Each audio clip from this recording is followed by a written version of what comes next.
Hello hi అందరికి. నేనైతే అందరు కూడా చెప్దామని వచ్చిన మామ. యూఎస్లో ఉన్న వాళ్ళందరికీ అయితే చాలా మందికి అయితే ఇది తెలియదు. ఏంటంటే చాలా మంది McD, Taco Bell, Burger King and different స్టోర్స్లోనైతే ఆర్డర్ చేసుకుంటారు. అంటే చాలా మంది మొబైల్ నుంచి ఆర్డర్ చేసుకుంటారు, కానీ కొంతమంది ఏంటంటే డ్రైవ్ త్రూ నుండా లేదంటే డైరెక్ట్ కౌంటర్ దగ్గర ఆర్డర్ చేసుకుంటారు. సో వాళ్ళకి రిసిప్ట్ ఇస్తారనమాట. ఆ రిసిప్ట్ ఇచ్చినప్పుడు మనకు ఫోన్ నుంచి ఆర్డర్ చేసుకోకుండా కూడా మన ఫోన్లో పాయింట్ తెప్పించుకోవచ్చు. అది ఎట్లనో అయితే మీకు చెప్తా క్లియర్గా. సో మీకైతే మీరు కౌంటర్ దగ్గర పేమెంట్ చేసినప్పుడు, డ్రైవ్ త్రూ దగ్గర డైరెక్ట్ పేమెంట్ చేసినప్పుడు, అంటే మొబైల్ నుంచి ఆర్డర్ చేసుకోకుండా పేమెంట్ చేసినప్పుడు అయితే మీకు రిసిప్ట్ ఇచ్చినప్పుడు ఆ రిసిప్ట్ కిందనైతే క్యూఆర్ కోడ్ ఉంటుంది. సో యాప్లోకి వెళ్ళి క్యూఆర్ కోడ్ అయితే స్కాన్ చేస్తే ఆ పాయింట్స్ అనేవి మీకు రిఫ్లెక్ట్ అవుతాయి అనమాట. సో మీరు నెక్స్ట్ ఎప్పుడైనా మొబైల్ నుంచి ఆర్డర్ చేసుకున్నప్పుడు ఆ పాయింట్స్ అయితే యూజ్ చేసుకోవచ్చు. అండ్ ఇన్ కేస్ మీకు క్యూఆర్ కోడ్ వర్క్ కానప్పుడు అయితే ఏంటంటే ఇప్పుడు మెక్డీ అనుకోండి, సో యాప్ ఉంటుంది.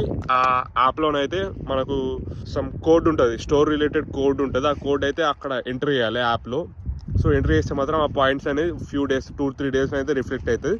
సో ఇదైతే మీకైతే చాలా హెల్ప్ఫుల్ అయితే మీ ఫ్రెండ్స్ అండ్ మీ ఫ్యామిలీ మెంబర్స్కి అయితే షేర్ చేయండి మామ. చలో ఉంటా, రైట్ బాయ్. మంచి వెదర్ని అయితే ఎంజాయ్ చేస్తున్నా మామ. చలో బాయ్.